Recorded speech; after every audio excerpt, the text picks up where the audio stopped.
Well, I'd say two reasons. Number one, it's going to be a close election, so every vote is going to really matter. And if there's one group of people that are historically underrepresented in voting, it's younger folks. They vote in a smaller percentage than any other voting group. The second reason is, you know, young people are going to live with the consequences of these actions today, particularly at this, I think, very consequential time in our country's history.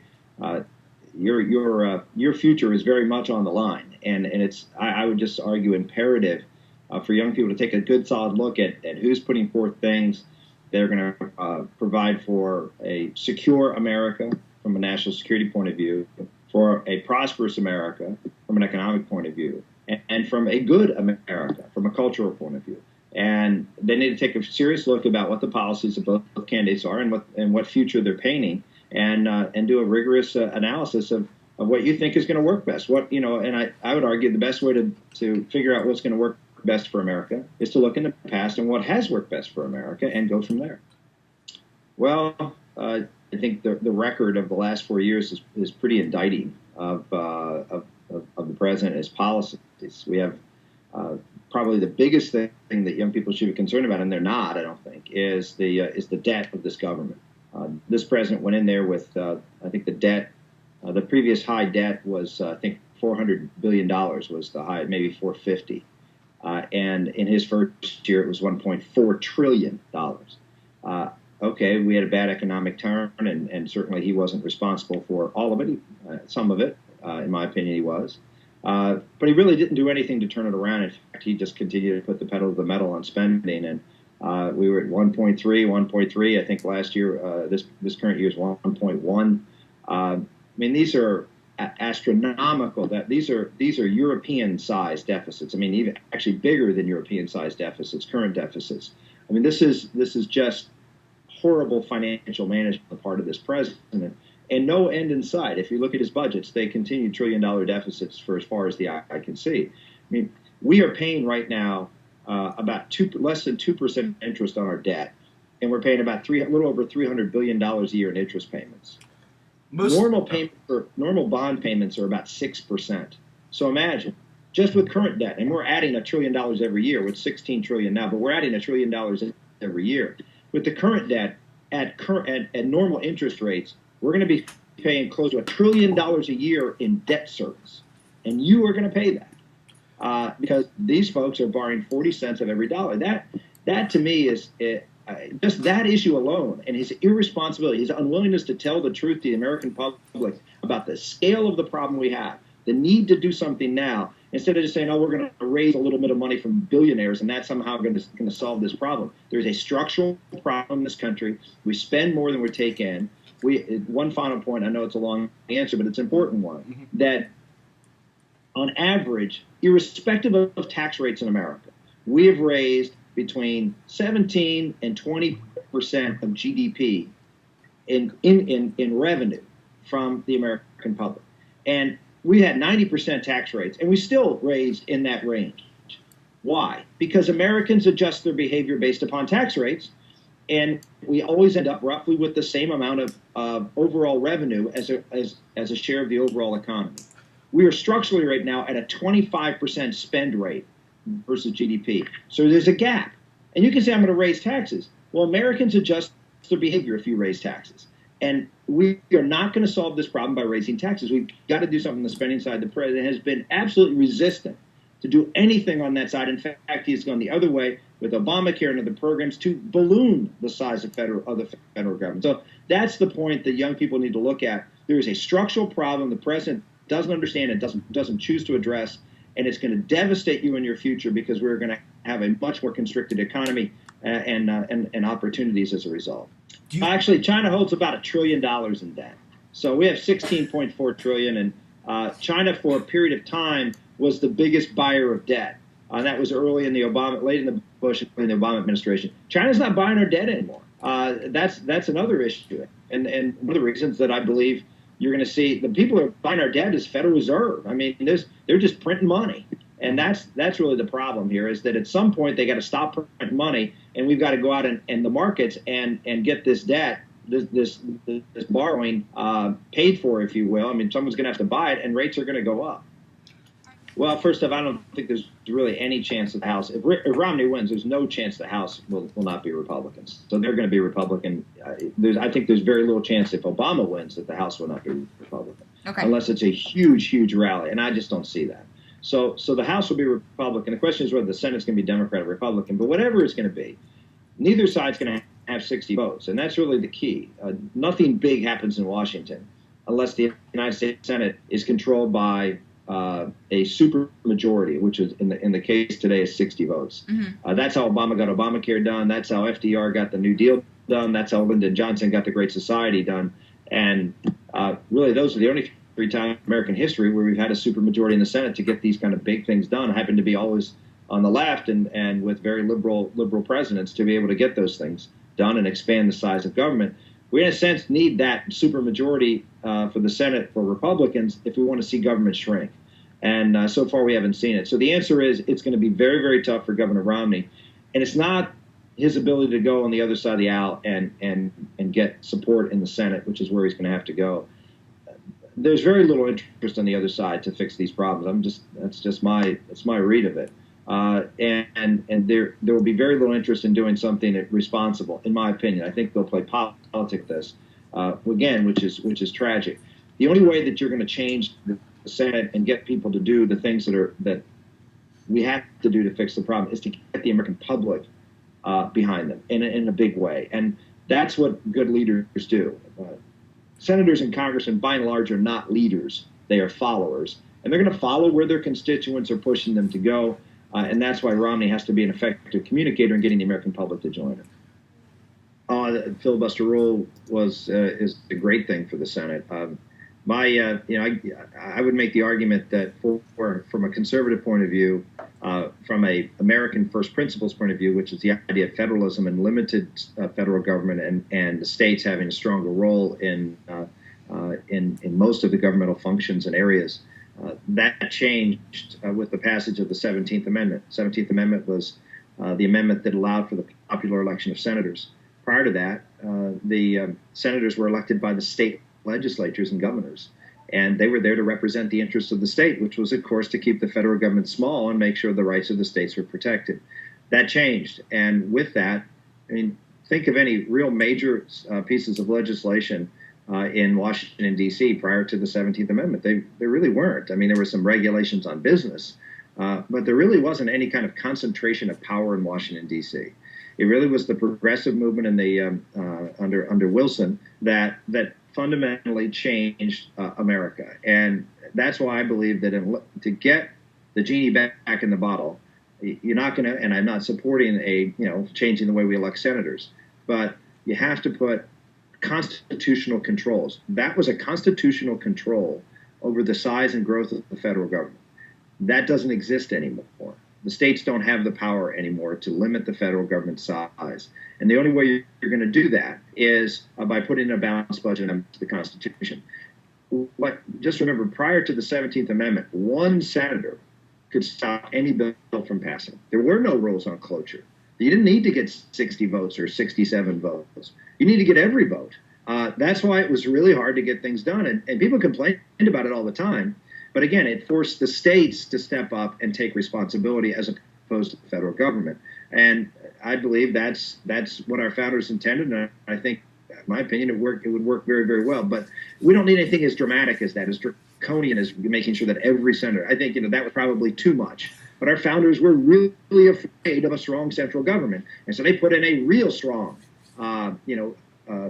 agent that would stop that from happening. We don't need as strong an agent today. The world is different. America has changed, and so a balanced budget amendment is a reasonable halfway house, if you will, which you're still going to have a large federal government, but you're not going to have one that's going to dominate in the way it does today.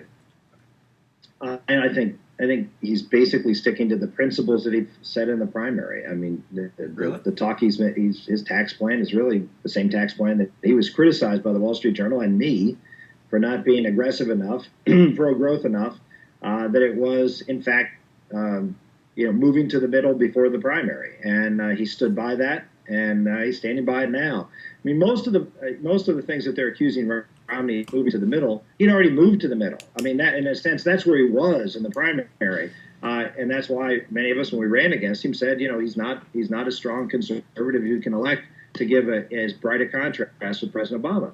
And that's what the Republican Party said that they wanted. They wanted someone who was a conservative, and I think Romney is a conservative, but not as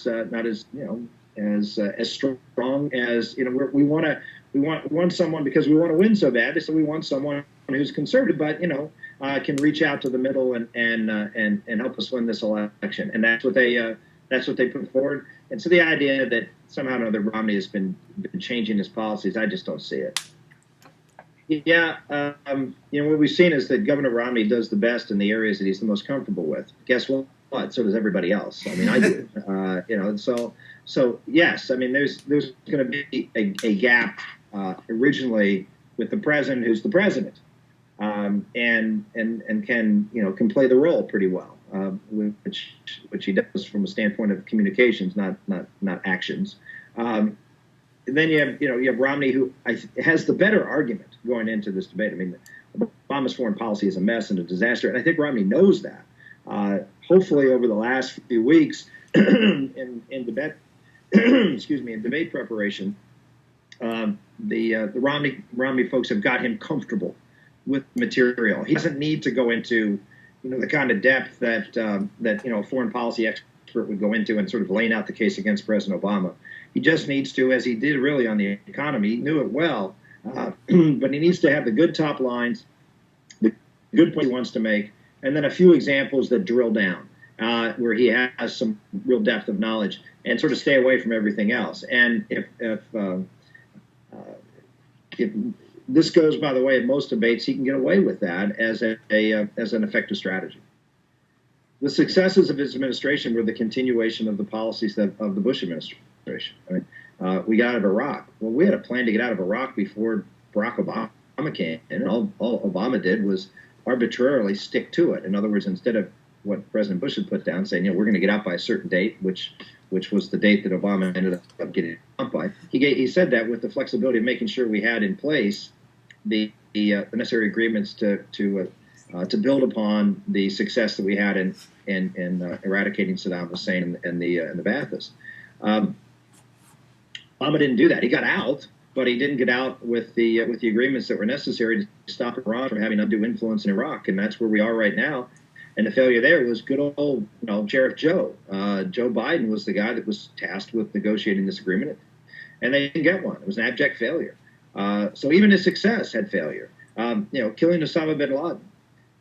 We've been trying to kill Osama bin Laden since September 11th, and we had opportunities and missed opportunities, but it wasn't because the president wasn't focused on trying to kill bin Laden. The military and the president were all focused.